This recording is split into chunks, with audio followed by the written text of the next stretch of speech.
Olá, todo mundo bem? Vamos dar sequência à nossa correção da prova de técnico judiciário, área administrativa, do TRT, oitava região, prova realizada em outubro de 2010, tá? Banca FCC, claro, que é o que a gente vai priorizar por hora, né? Começamos com direito do trabalho no shot anterior e agora vamos dar uma olhadinha na parte de direito constitucional e na parte de direito administrativo. Eu vou ver, dependendo do tamanho do shot, se dá para fazer os dois no mesmo, se não, fica um de direito constitucional e outro de direito administrativo, tá? Bem tranquilinha essa parte, é mesmo só pra gente, né, ir conversando, olhando uma coisa ou outra, até que a parte de administrativo tem uns conceitos bacanas, mas constitucional tá bem lei, né, lei seca. Então vamos dar sequência aí. A prova está disponível no PCI Concursos, basta você procurar TRT, oitava região, FCC, vai aparecer lá, pega de técnico judiciário 2010, tá? Não aconselho fazer provas anteriores de 2010, porque acho que já fica muito ultrapassado. Aqui você já dá umas risadas, tipo assim, não acredito que eles cobraram isso nessa prova, né? Sonho, né? Não cobra mais. Então, pra gente poder se manter atualizado, tá? Então, beleza. A parte de direito constitucional começa na questão 21, nossa primeira questão. Então, vamos lá. 21. Sobre os direitos e deveres individuais e coletivos. O que ele está falando? De artigo 5º, né? Vamos lendo e corrigindo já de acordo com os incisos do artigo 5º. A. No caso de eminente perigo público, a autoridade competente poderá usar de propriedade particular sem que o proprietário tenha direito à indenização ulterior? Coitado, claro que não, né? Senão o povo ia correr de polícia que ia querer tomar o carro da pessoa. Não, é com indenização ulterior se houver dano. Inciso 25, tá? Assegurado ao proprietário indenização ulterior se houver dano. Lógico. Então, A errada. B. Todos podem reunir-se pacificamente, sem armas, em locais abertos ao público, dependente de autorização? Não. É o inciso 16. Olha lá. Todos podem unir-se pacificamente, sem armas, em locais abertos ao público, ok? Independente de autorização, desde que não frustrem outra reunião anteriormente convocada para o mesmo local. Por isso que é exigido apenas um prévio aviso da autoridade competente. Ó, você dá um aviso lá, a gente quer reunir, ó, já tem marcado uma reunião para ir. Ou você avisa para que tenha aquela questão do trânsito e tal, etc. Então é só um aviso. Autorização para reunião? Não, tá? Então B errada, é independente. C. A criação de associações e, na forma da lei, a de cooperativas, depende de autorização. Gente, claro que não, né? Esse negócio da interferência do Estado é justamente isso que o artigo 5º não vai trazer. É a independência do Estado. O artigo 5º ele vai regular liberdades, mas sem interferência estatal. Então, dependente de autorização? Claro que não. Inciso 18, olha o que ele vai falar. A criação de associações e na forma da lei de cooperativas independem de autorização, sendo vedada a interferência estatal em seu funcionamento. Claro. Então, C também errada. D. As entidades associativas, independentemente de expressa autorização, têm legitimidade para representar seus filiados judicial ou extrajudicialmente. Nesse caso, que essa autorização aqui está relacionada não ao Estado, mas à pessoa. Aí, nesse caso, não, filhinho, você não pode fazer o que você quiser também, não. É o inciso 21. As entidades associativas, quando expressamente autorizadas, têm legitimidade para representar seus filiados, judicial ou extrajudicialmente. D, também errado, porque depende de autorização. Ninguém será privado de direitos por motivo de crença religiosa ou de convicção filosófica ou política, salvo se as invocar para eximir-se de obrigação legal a todos imposta e recusar-se a cumprir prestação alternativa fixada em lei. Certíssimo, inciso 12. Beleza? Questão 22. É direito do trabalhador urbano e rural. Vamos agora para o artigo 7º. Vamos lá. Só já abri aqui para ficar no ponto. Então, ela quer correta de acordo com o artigo 7º. A assistência gratuita aos filhos e dependentes desde o nascimento até 5 anos de idade em creches e pré-escolas. Correto, é o inciso 25, tá? Vai falar lá, de 5 anos de idade em creche e pré-escola. Então, a A já é a nossa resposta. Mas vamos ver os outros incisos. Qual que é o problema? Seguro contra acidentes de trabalho a cargo do empregador com exclusão da indenização a que este está obrigado quando incorrer em dolo ou culpa. Não, claro que não, né? Senão aí que coitado do empregado. 28, inciso 28. Seguro contra acidentes de trabalho a cargo do empregador sem excluir a indenização a que este está obrigado quando incorrer em dolo ou culpa. Então, não é com, não, é sem. C. Ação quanto aos créditos resultantes das relações de trabalho com prazo prescricional de 2 anos para trabalhadores urbanos e rurais até o limite de 5 anos após a extinção do contrato de trabalho. Cuidado, tá? Cuidado. Os prazos, nesse caso aí, estão certos, porém invertidos, ok? Então, ó, com prazo prescricional de 5 anos até o limite de 2 anos após a extinção de trabalho. Ou seja, o cara trabalhou, vamos pôr 5 anos. Então, terminou aqui o contrato de trabalho dele. Ele tem até 2 anos a partir daqui para entrar com a ação na justiça referente aos últimos 5 anos. Ok? Então, ó, com prazo prescricional de 5 anos. Se ele entrar, então terminou aqui, não entrou no primeiro, entrou no segundo, então você vai poder entrar com o processo referente a esse ano que ele não trabalhou e os últimos 4, porque aí dá 5, tá? Então, cuidado com isso aí. O prazo nesse caso aí tá certo, só que tá invertido, com prazo prescricional de 5 anos até o limite de 2 anos, ou seja, pensa que o limite é de 2 anos. Ele extinguiu o contrato de trabalho, ele tem até 2 anos para entrar com o processo, tá? É 2 anos o limite, referente aos 5 anos anteriores. Então, se ele tem que entrar logo, porque ele pega os últimos 5. Mesmo que o cara tenha trabalhado 10 anos, se ele entrar com o processo, causa trabalhista, aqui, ó, no final, assim que ele extinguir o contrato de trabalho, é só referente a esses últimos 5, esses últimos aqui que já era, tá? Ok? Cuidado com isso aí. Se passou um ano, ele entrou no último ano, então vai tomar 1 ano de balão e vai entrar os outros 4. E agora, cuidado com a questão do FGTS, que não é mais centenário. Caiu nessa regra agora. Não é mais os 30 anos, e sim de acordo exatamente como está escrito aí. Faz até sentido. É ruim, mas faz sentido, né? Então, é o inciso 29. Eu, como sempre, agarrando na hora de ler os incisos. Ação quanto aos créditos resultantes das relações de trabalho com prazo prescricional de 5 anos para urbano e rural até o limite de 2 anos após a extinção do contrato de trabalho.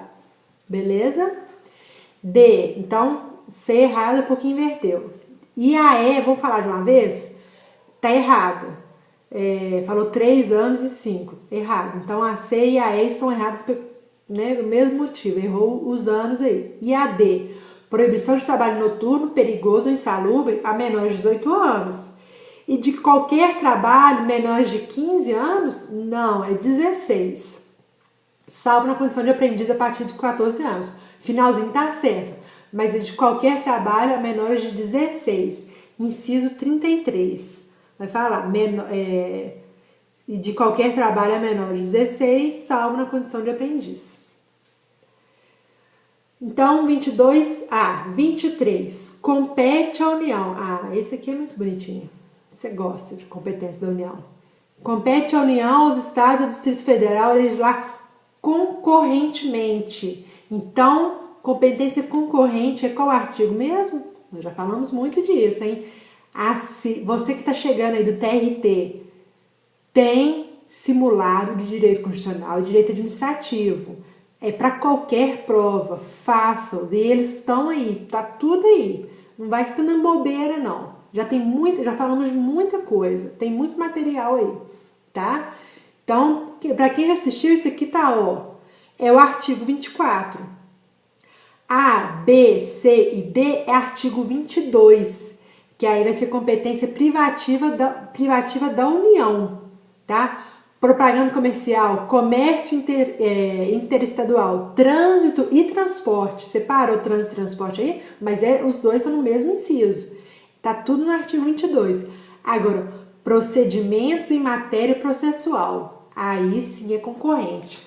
Só vamos dar uma olhadinha aqui, que isso aqui é legal de falar. Se a gente olhar o inciso, o artigo 22, olha lá. Cadê? Compete privativamente à União legislar sobre direito civil, comercial, penal, processual, eleitoral, agrário, marítimo, aeronáutico, espacial e do trabalho. É o capacete de PM, né? Nós já falamos sobre isso aí. Então, ó, legislar sobre direito processual. Isso é diferente se a gente for lá no 24, que compete à União, Estados, DF, legislar sobre, cadê? Olha o inciso 4, custas dos serviços forenses, é outra coisa, mas tem uma outra aqui, ó, cadê? Que é essa resposta aqui, ó, inciso 11, procedimentos em matéria processual. É diferente de direito processual. Direito processual é uma coisa, procedimentos em matéria processual é outra, tá? Então, cuidado com isso aí. Procedimento em matéria processual é competência concorrente, artigo 24, ok? E 24, a questão 24 agora. Com relação à organização política administrativa. Essa questão 24 é o artigo 18, parágrafo 3º e 4º, que você já está cansado de saber, que vai falar sobre como que os estados podem incorporar, dividir entre si e os municípios, tá? Então, nós vamos ler e já responder, já tirar o que está errado. A. Desmembramento de município far-se-á por lei municipal. Já pensou? Não, pensa. Você não leu isso. Aí você lê isso aqui, ó. Você não leu a lei, mas você lê isso aqui, ó. Far-se-á por lei municipal. Seria o samba do crioulo doido. Seria uma confusão. Se já tem essa renca de município, imagina se fosse por lei municipal. Sem chance, tá? Parágrafo 4º. Lei estadual. E lá no finalzinho fala sem necessidade de divulgação prévia dos estudos. Não, é com necessidade. B. A fusão de municípios far-se-á por lei municipal. Não, estadual. Por período determinado por lei complementar e não ordinária. A C é a nossa resposta. Ela está de acordo com o parágrafo 3º. Os estados podem desmembrar-se para se anexarem a outros mediante aprovação da população diretamente interessada através de plebiscito e do Congresso Nacional por lei complementar. A D fala da parte dos estados, mas aqui, ó, podem incorporar-se entre si mediante emenda constitucional. Não força a barra também, né? Claro que não. Vai falar lá, incorporar-se entre si, subdividir-se, desmembrar-se, anexarem a outros ou formarem novos estados, mediante aprovação da população diretamente interessada através de plebiscito. Claro que tem que ser plebiscito, tem que ser antes de formar o novo estado e não depois. e do Congresso Nacional por lei complementar. E vai falar de novo na letra E, que é emenda constitucional, errado. Então, 24, tranquilo, letra C. 25. As leis complementares ordinárias que versem sobre servidores públicos da União, seu regime jurídico, provimento de cargos, estabilidade e aposentadoria são de iniciativa privativa do presidente da República. Lógico, gente. Vai tratar sobre servidores públicos da União. Quem que é? O chefe do Estado, no caso, o presidente da República. Ok? Tranquilo também. 26. No tocante à responsabilidade do presidente da República. Essa questão é engraçada, porque ela começa falando de responsabilidade, você acha que vai falar de competência, mas na verdade vai falar de crime cometido por presidente, como que vai acontecer. Tá? Então, né? Vamos lá. A. Admitida a acusação contra ele por 1/3 da Câmara dos Deputados. Errado. Vamos lá no artigo 51, né? É isso mesmo? Isso, 51. Que você tem que decorar, porque são 5 incisos da competência da Câmara e com isso você resolve grande parte dos problemas da sua vida. Olha aqui. Compete privativamente à Câmara dos Deputados autorizar, por 2/3 de seus membros, a instauração de processo contra presidente e vice e os ministros de Estado. Nesse caso aqui, tanto para crime de responsabilidade que vai para o Senado, quanto crime comum, que é STF. Para os dois tipos de crime, é 2/3, ok? Então, 2/3, né? Para autorizar a instauração de processo. Beleza? Então, tá errado, por quê? Tá falando que é 1/3. E no finalzinho lá ele fala aqui, ó. Será submetido a julgamento perante STF por crime de responsabilidade? Não. Crime de responsabilidade? Senado. Crime comum? Aí STF. B. Os crimes de responsabilidade serão definidos em lei especial, que estabelecerá as normas de processo e julgamento. Parágrafo único, tá? Do artigo... pus parágrafo único aqui. Os crimes de responsabilidade serão definidos em lei especial, que estabelecerá as normas... Pois é, essa aqui é uma dúvida minha. Vamos lá. Artigo 85. Porque eu não achei o erro dessa alternativa. Olha lá, artigo 85, parágrafo único. O artigo 85 vai falar, são crimes de responsabilidade os atos do presidente que atente contra a Constituição, parará. Parágrafo único. Estes crimes serão definidos em lei especial, que estabelecerá as normas de processo e julgamento. Agora, lê a alternativa. Os crimes de responsabilidade serão definidos em lei especial, que estabelecerá as normas de processo e julgamento. Entendeu? Então, essa não foi dada como correta no gabarito. O gabarito eu peguei no PCI, então pode ser que essa questão tenha sido anulada por ter 2 respostas, ok? Essa eu não vejo erro nela. Se vocês acharem o erro, por incrível que pareça, apesar de estar exatamente o que está escrito no parágrafo único do artigo 85, podem mandar, ok? Mas não achei erro nela. E a resposta do gabarito pelo PCI está falando que é a letra C. São crimes de responsabilidade os atos que atentarem contra a Constituição Federal e especialmente contra a probidade na administração. Tá certo, olha só, artigo 85, que é o caput, que eu já li, e o inciso 5, a probidade da administração. Então, são crimes de responsabilidade os atos do presidente que atentem contra a Constituição e especialmente a probidade na administração pública. A C está correta? Está. A B está correta? Ao meu ver, sim. Se alguém achar o erro, me fala. D. Ficará suspenso de suas funções nas infrações penais comuns se recebida denúncia ou queixa-crime pelo Senado? STF. Ficará suspenso de suas funções nos crimes de responsabilidade após a instauração do processo pelo STF? Não, Senado. Onde que tá isso? Artigo 86, parágrafo 1º, aí exatamente, inciso 1º, inciso 2º. Já falei a correção, tá aí de acordo com esse artigo 86, parágrafo 1º, inciso 1 e 2. Beleza? Só essa coisa aí da B e a C, fora isso, o resto é tranquilo. 27. O STF é composto por...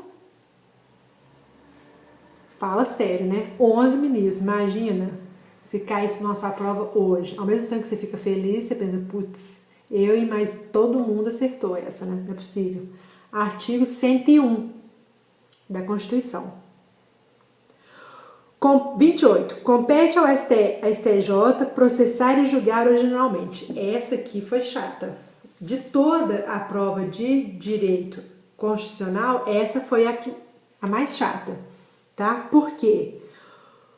Porque ela pegou a parte... Porque você não estuda STJ, vamos falar a verdade, né? STJ você dá uma lida uma vez ou outra e não grava nada. Você fica preocupado com o STF e com o tribunal que você vai prestar. E esquece o resto. E STJ fica naquele campo assim, sabe que é STF, STJ? Mas é importante, é bom fazer um paralelo entre STF e STJ para não esquecer. E aí ele quer a parte do processar e julgar originalmente, ou seja, que começa no STJ. Vamos lá no artigo 105, inciso 1º.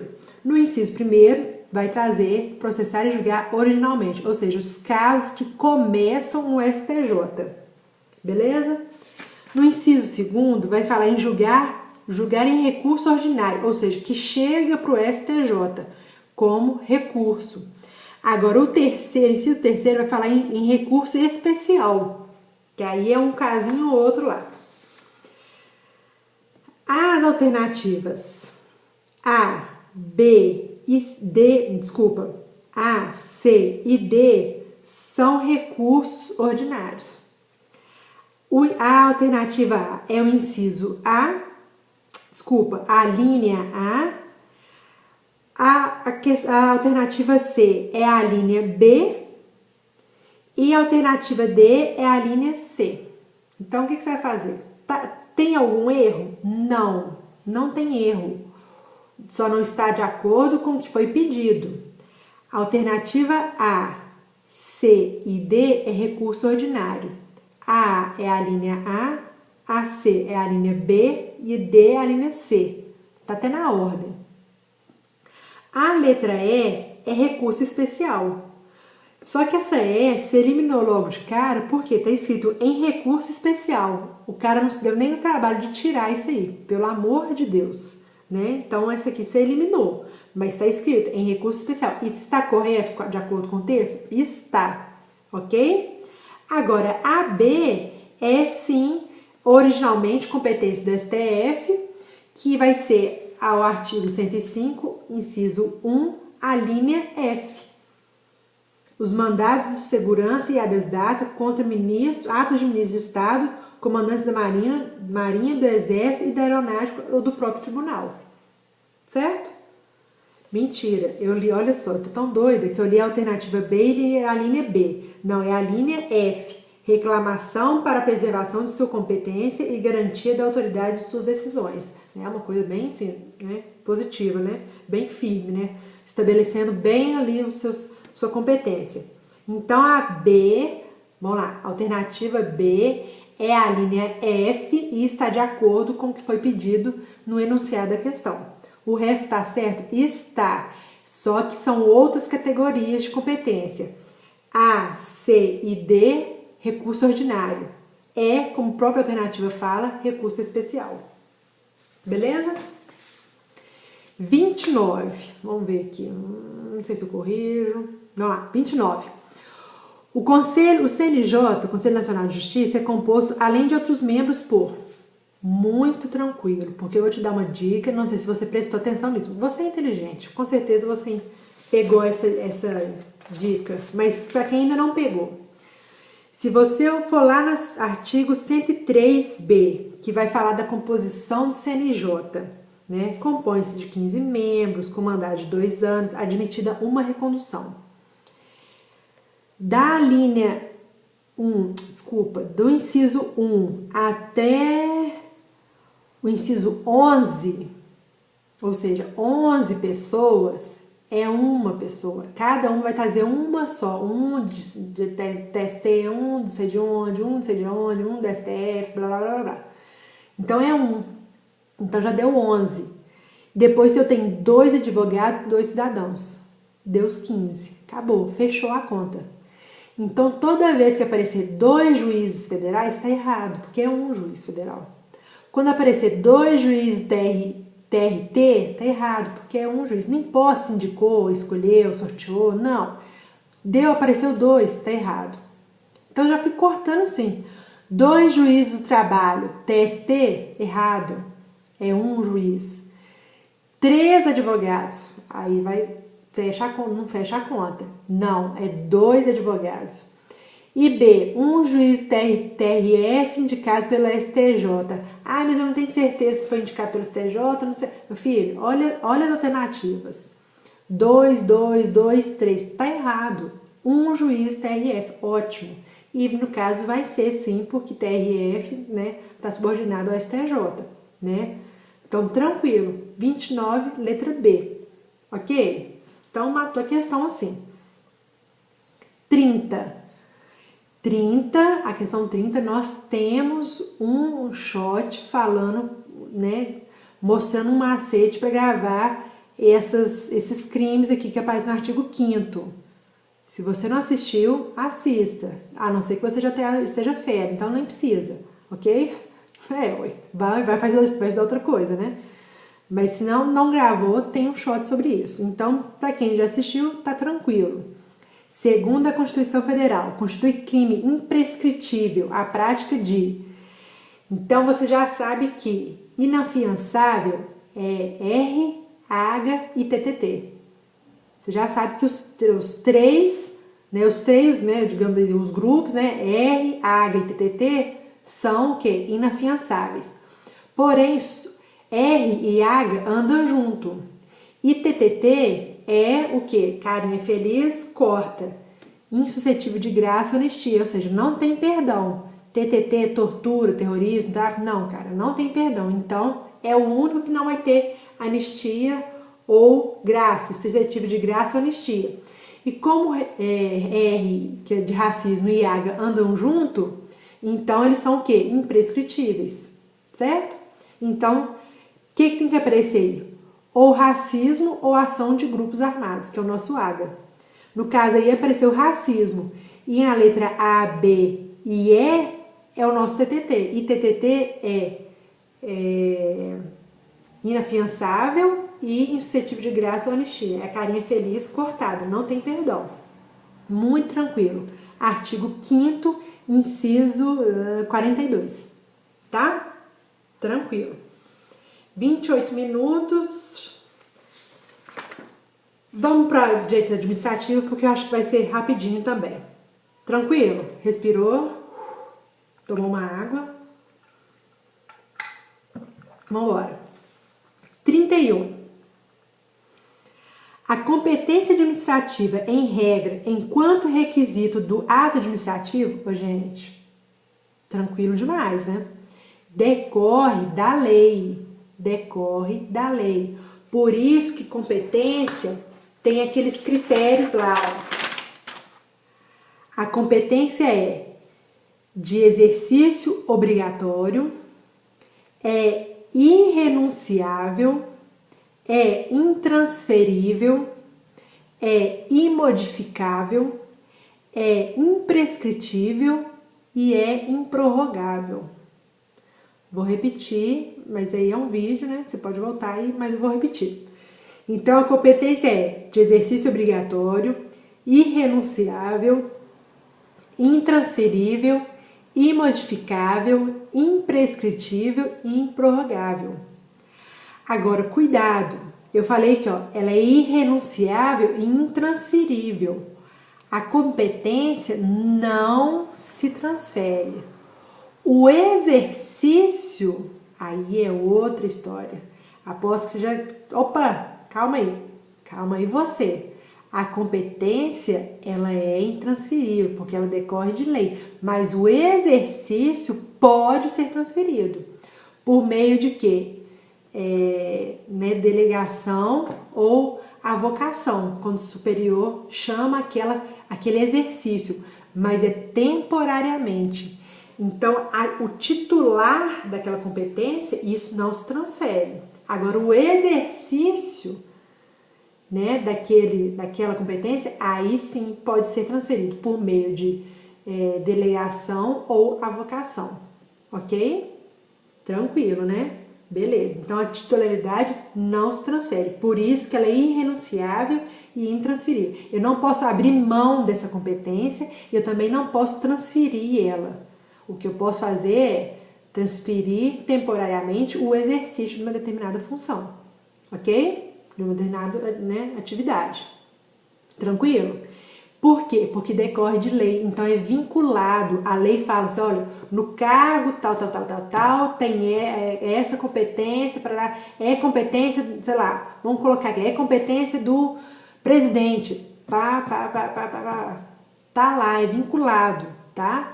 Tanto que, como eu dei o exemplo da competência do presidente, tem alguma outra que pode ser delegável para determinadas pessoas, mas não é tudo. E o exercício temporário, ok? Então, decorre da lei, é vinculado, ok? Tranquilo, né? Aí, como eu já dei as características, fica fácil o resto. É prorrogável? Não, é improrrogável. Não pode ser avocada? Pode. O exercício pode. É indelegável? Não, ela é delegável. É transferível? Não, é intransferível. Então, cuidado aí. 32. Dentre os atos administrativos, aquele que traz em si o requisito de imperatividade é tranquilo também.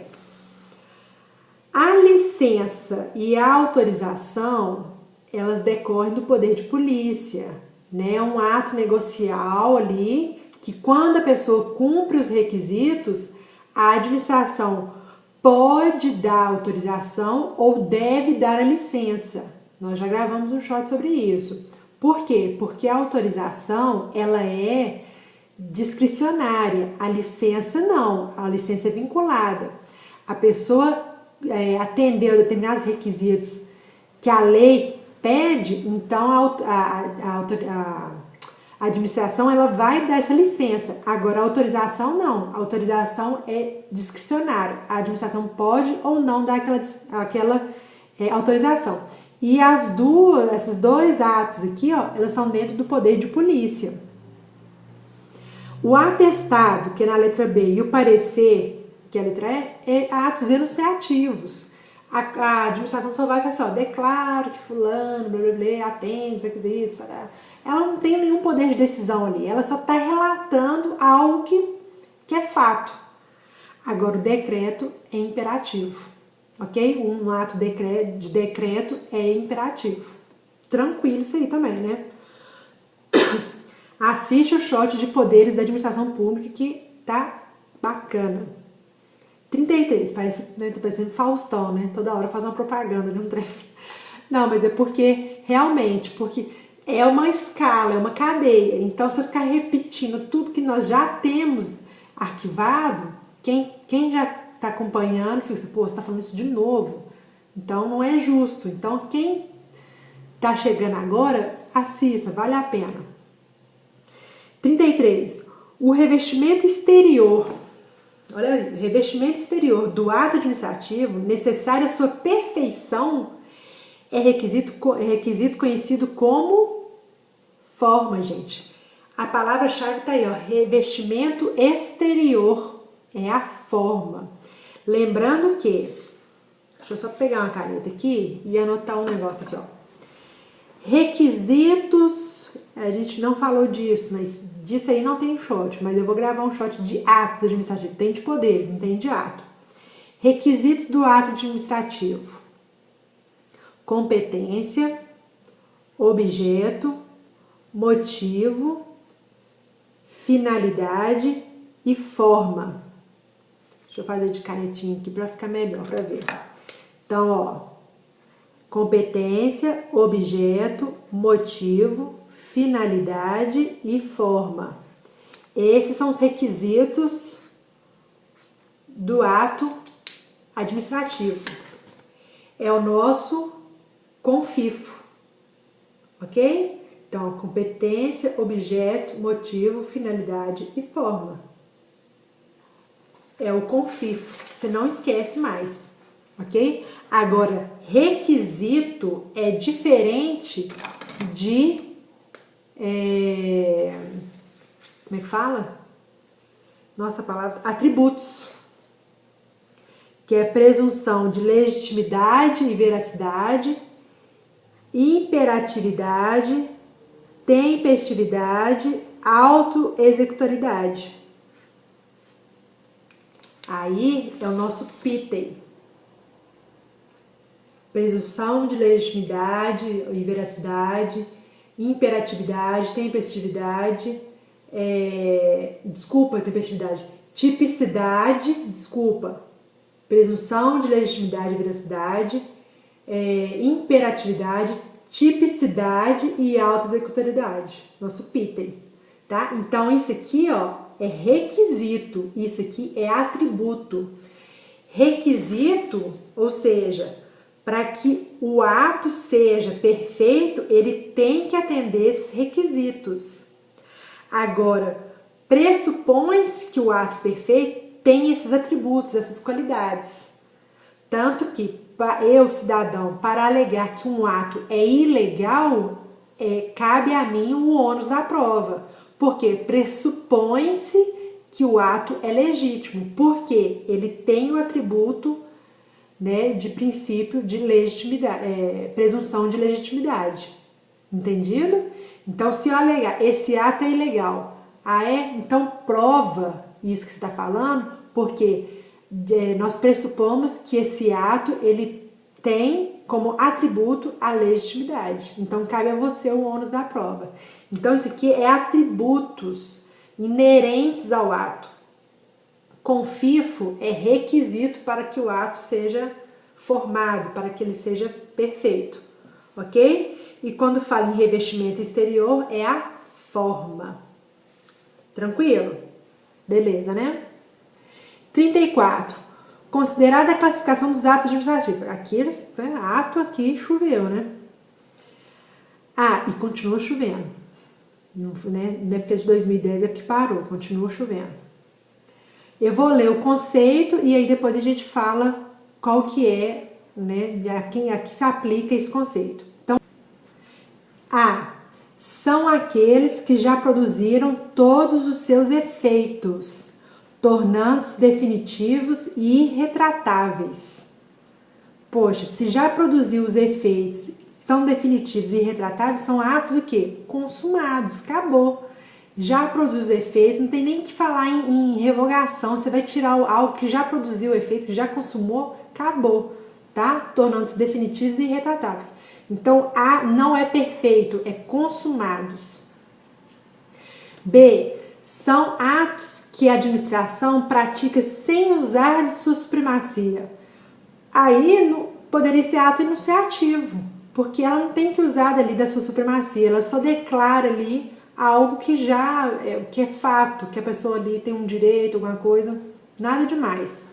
Então, não é de expediente. Porque de expediente, de certa forma, ela usa sim sua supremacia. Então, aí poderia ser, por exemplo, atos enunciativos, que ela pratica sem usar de sua supremacia. C. São atos que se destinam a dar andamento aos processos e papéis dentro da repartição pública. Aí sim são atos de expediente. Ou seja, vamos, meu filho, vamos ter expediente, ó. Cadê o expediente? Vamos acelerar isso aí, ó. Vamos dar encaminhamento, vamos dar prosseguimento. Aí é ato de expediente. Gravou isso aí? Então, quando fala em andamento aos processos, é o expediente.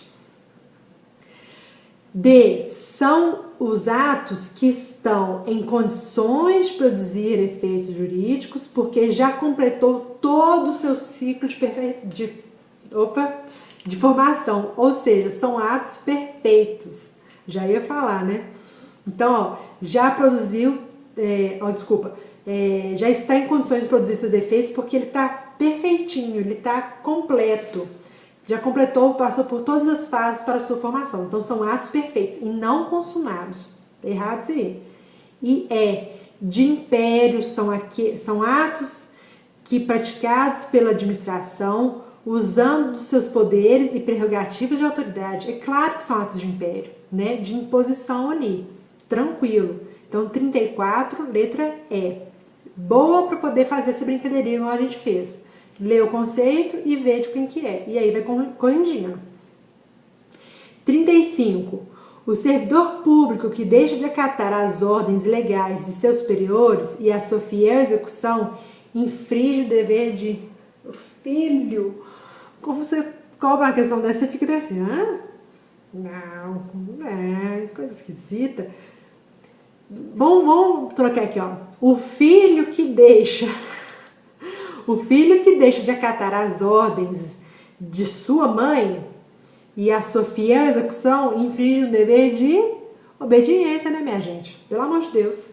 35, letra C. Ai, calma, não chora. Foi em 2010, eu sei, respira, passou. Mas você vai passar na prova de 2015, tá? Não se preocupa. Pensa que em 2019, quando as pessoas estiverem fazendo a prova de 2015, assim, não, que prova fácil, agora tá tão mais difícil, porque tem que ler, né, jurisprudência e tal. Pensa. Vamos lá. 36. Sobre cargo público, é correto afirmar. Vamos corrigindo de uma vez. Cargo público e emprego público são expressões sinônimas? Claro que não, né? Não são expressões sinônimas. Uma coisa é uma coisa, outra coisa é outra coisa. Emprego público é empregado público regido pela CLT. Cargo público é estatutário, é outra coisa. B. Os cargos públicos são acessíveis aos brasileiros que preenchem os requisitos estabelecidos em lei e aos estrangeiros na forma da lei. Correto.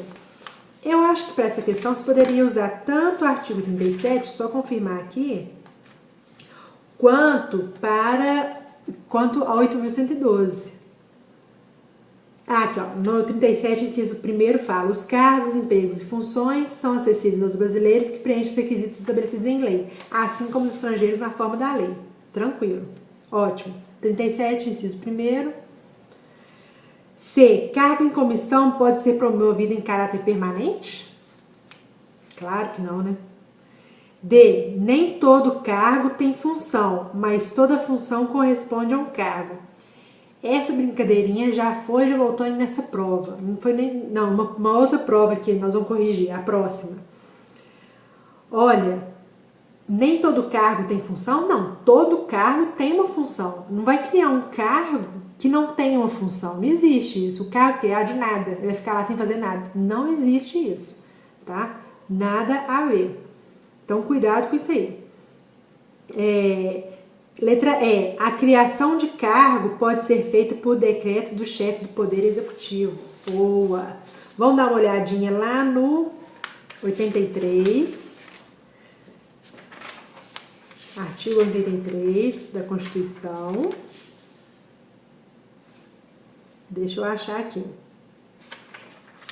Aqui, ó. Inciso 4. Mentira, inciso 6º. Dispor mediante decreto sobre organização e funcionamento da administração federal quando não implicar aumento de despesa nem criação ou extinção de órgãos públicos, extinção de funções ou cargos públicos quando vagos. Então, sobre criação, mediante decreto, nem pensar. Por quê? Vai gastar. E não pode fazer isso, não. Tem que ter o processo legislativo. É só por meio de lei, não de decreto. Ok? Então, ó, nesse caso, não compete ao chefe do executivo, ok? Criar cargo por meio de decreto. 37.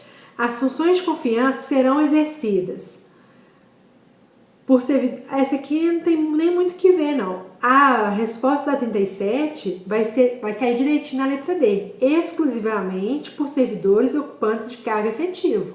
Você sabe, isso aí não tem nem que ver por quê. Função de confiança é servidor. cargo em comissão, aí sim pode ser pessoa que não seja servidor, ok? Vamos olhar lá no artigo 37 para ficar melhor sedimentado isso aí. Parará. Inciso 5º, as funções de confiança exercidas exclusivamente por servidores ocupantes de cargo efetivo e os cargos em comissão, ou seja, não especificou, ou seja, tanto um quanto o outro, a serem preenchidos por servidores de carreira nos casos, condições percentuais mínimos previstos em lei, destinam-se apenas a atribuições de direção, chefia e assessoramento. Então, função de confiança é só quem servidor ocupante de cargo efetivo. Tranquilo? Vamos lá para 38. Olha, essa 38 não entendi. Essa parte que deu uma viajada, quem tiver a base dela, me manda, por favor. 38. Licitações com objetos similares e com realização prevista para intervalos não superiores a 30 dias, segundo a 8666, é conceito de licitações simultâneas, tá? Eu fiquei numa dúvida com sucessiva, mas aí eu nem olhei lá na lei, não sei em qual parte que tá isso aqui. Então, quem tiver o artigo, põe aí no comentário do vídeo, que aí quem acessar o vídeo vai ver o comentário, tá? Faça isso, por favor. Então, 38, resposta do gabarito, letra A. Licitações com objetos similares e com realização prevista para intervalo até 30 dias, porque está falando que é não superior a 30 dias. Então, ou seja, entre uma e outra corre no máximo 30 dias, então são licitações chamadas de licitações simultâneas. Mesmo objeto similar e dentro do prazo de 30 dias, licitação simultânea. 39. Agora deixa eu abrir na lei lá, que essa parte aqui já é mais tranquila. Pegou a 8666. Vamos lá. A modalidade de licitação entre interessados previamente cadastrados ou que atenderem a todas as condições exigidas para o cadastramento até o terceiro dia anterior à data do recebimento das propostas, observada a necessária qualificação, é denominada. A palavra-chave para você identificar a modalidade de licitação é cadastramento até o terceiro dia anterior à data do recebimento das propostas. Quem que tem essa característica? Vai ser a tomada de preços. Onde que está isso? Está aqui artigo 22, parágrafo 2º. Tomada de preços é a modalidade de licitação entre interessados devidamente cadastrados ou que atenderem a todas as condições exigidas para o cadastramento até o terceiro dia anterior à data do recebimento das propostas, observada a necessária qualificação. Convite. As palavras-chave serão escolhidos e convidados em número mínimo de 3. E lá no finalzinho fala que manifestarem seu interesse com antecedência de 24 horas. Concorrência, que tem nem que ver, tem que gravar. Quaisquer interessados que na fase inicial de habilitação preliminar comprove possuir requisitos. Então já é uma coisa mais geral, mas lembrando que concorrência é a licitação mais, digamos, pesada, é a modalidade mais pesada, mais rigorosa, tá? Para quem está chegando, tem um simulado só sobre licitação. E antes de corrigir o simulado, eu falei um pouquinho da lei, algumas características, tá? Também, essa prova aqui, isso não é a ata de licitação, porque olha aqui, para a contratação de obras e serviços de engenharia com valor superior a R$1.500.000, qual que é a modalidade? Gente, um número desse não pode nem esquecer, né? É claro que vai ser concorrência. Tá lá no artigo 23, inciso 1º, e vai aqui, obras e serviços de engenharia. Então, é o inciso 1º, a linha C, acima de R$1.500.000. tem que fazer um quadrinho e escrever convite até 150, tomada de preço até 1.500.000, concorrência acima de 1.500.000, compras e serviços, convite até 80.000, tomada de preço até 650.000, concorrência acima de 650.000. Por fim, você tem que gravar 4 números: 150.000, porque, primeiro, 150.000, que é convite, então até 150.000. Depois tem que gravar 1.500.000, porque até 1.500.000 é tomada de preço, acima é concorrência, lógico. Depois tem que gravar 80.000, porque até 80.000 é convite para obras e serviços. Depois tem que gravar o seu quarto e último número, 650.000, porque até 650.000, tomada de preço, acima, concorrência. Tem nem que ver. Então, 40, letra E, fácil, tranquilo. 41.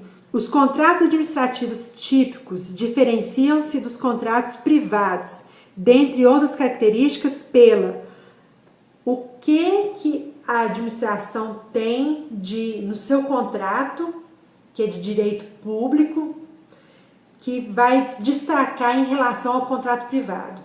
Porque o contrato privado está lá.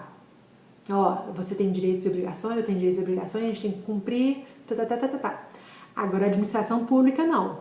Visando a supremacia do interesse público, visando estritamente esse objetivo do interesse público, a administração vai ter as cláusulas exorbitantes, que ela vai se, digamos, de certa forma, ter um desequilíbrio aí, que ela vai se sobrepor a certas questões no contrato, certo?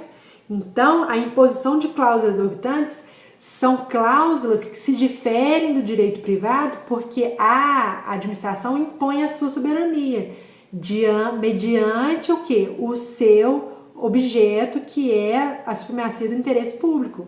Então, ele vai impor ali o seu papel e por isso vai ter essas cláusulas que vai trazer certas obrigatoriedades para o privado, que vai vai formar o contrato ali, que vai fazer o contrato com a administração pública.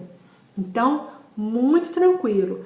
Cláusula exorbitante eu posso estar errando isso aqui, mas eu considero a característica mais importante num contrato administrativo, porque é o que vai diferenciar um contrato com a administração pública e um contrato de direito privado, com certeza, tá?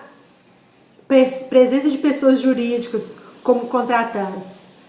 Não, isso aí não é característica, né, diferenciada para contrato de administração pública, não, nada a ver. Finalidade pública como seu pressuposto, mas é óbvio, tá? Então é o que vai se diferenciar dos contratos privados. É as cláusulas exorbitantes, com certeza, não tem nem que ver. E para fechar, 42, o recebimento provisório, tá? Essa aqui eu fiz meio que na lógica. Se alguém tiver aí a fundamentação, pode mandar. O recebimento provisório, essa vai ser a palavra-chave, do objeto do contrato é obrigatório, dentre outras hipóteses, no caso de contratação de aparelhos e equipamentos sujeitos à verificação de funcionamento e produtividade. Lógico, a alimentação preparada tem como ser recebimento provisório? Provisório? Lógico que não. Serviços profissionais? Também não. Gêneros perecíveis? É a mesma coisa da A e S eliminam. Obras até o valor de R$80.000, se salvar as ações, nada a ver. Então é claro que aparelhos e equipamentos sujeitos, porque é um recebimento provisório. Opa, não funcionou, devolve, ok? Não, provisoriamente nós vamos testar isso aqui. Se der certo, beleza. Se não, muda, troca. Agora, alimentação preparada, não. Não, nós vamos comer isso aqui. Se não der certo, não tem como não, é. Gêneros perecíveis, nós vamos receber isso aqui provisoriamente. E estragou, e já era. Uai, tá? Então, eu fiz pela lógica. Não sei a fundamentação disso aqui. Quem souber, pode mandar. Mas acho que bem tranquilo também. Certo? Então, ó, foi até rapidinho. a parte de administração pública, porque é bem a parte de atos e licitação. Então, só para fechar, nós fizemos a parte de direito do trabalho, tá na primeira parte. Regimento interno, né, tem nem que ver, eu nem olhei, porque não é de interesse. Quem for fazer para esse TRT da 8ª região, olha, mas se não, tá? Vai mudar muito, né, regimento interno, de um TRT para o outro. Vimos direito administrativo, direito constitucional, raciocínio lógico e matemático. Parabéns se você fez, eu não fiz, só olhei o gabarito, e depois qualquer coisa eu estudo. E agora a português. Português, né, dois textos não. Um texto grande, um texto pequeno, um poema e uma tirinha. E um outro texto maior, pequenininho. Então, bastante questão de português, né? Quantas que teve? 15. Interpretação, caiu conjunção, que aí na questão 4 vai falar de causa, explicação, enumeração, consequência. Crase, que eu vi aqui que é na questão 9, interpretação da tirinha, vírgula, que é a questão da questão 6, imperativo, afirmativo, que é a questão 7, essa aí eu achei muito legal. Pronome contíguo na última estrofe do poema está empregado de acordo com a norma culta, pois o poema dirige-se a Glaura. Por quê? Porque dorme. Então, aí vai ser imperativo. Muito legal essa. Crase, muito tranquilo. Então, assim, tá bem, olha a 11. A 11 fala aqui, dos verbos utilizados ao longo do texto, é correto afirmar que possuem a mesma regência. Não está sendo mais esse tipo de questão a DFCC. Ela põe assim, tá certo, marca a alternativa correta. E aí, nas frases, nas alternativas, vai ter problema de regência, de concordância, de vírgula, de crase. Então, assim, ela está colocando tudo numa mesma questão. Ela não está fazendo bonitinho isso mais não. Olha a regência, por favor. Não. Tá? Olha essa crase aqui para mim, por favor. Isso aí já era. Isso aí é banca menor que está fazendo ainda. Fumac, Consuplan, né? Fala baixinho, né? Mas ainda... Olha a crase, olha isso, olha aquilo. Não. FCC já põe as frases. Eu gosto muito da prova de português da FCC. Gosto muito. Tá? E 14 caiu regência também, né? Porque pediu o mesmo tipo de complemento, bem escrachado. Então é isso. Tranquilo, fechamos a prova, nossa primeira prova de TRT. Eu acho que se a gente fizer assim, a gente vai evoluir bastante, porque a gente vai acompanhar o andamento da banca até o ano de 2015, eu espero. Tomara que dê tempo. Tem prova pra caramba. Então vamos fazer, vamos estudar, galera. Então é isso. Próxima prova vai ser TRT, 9ª região de 2010.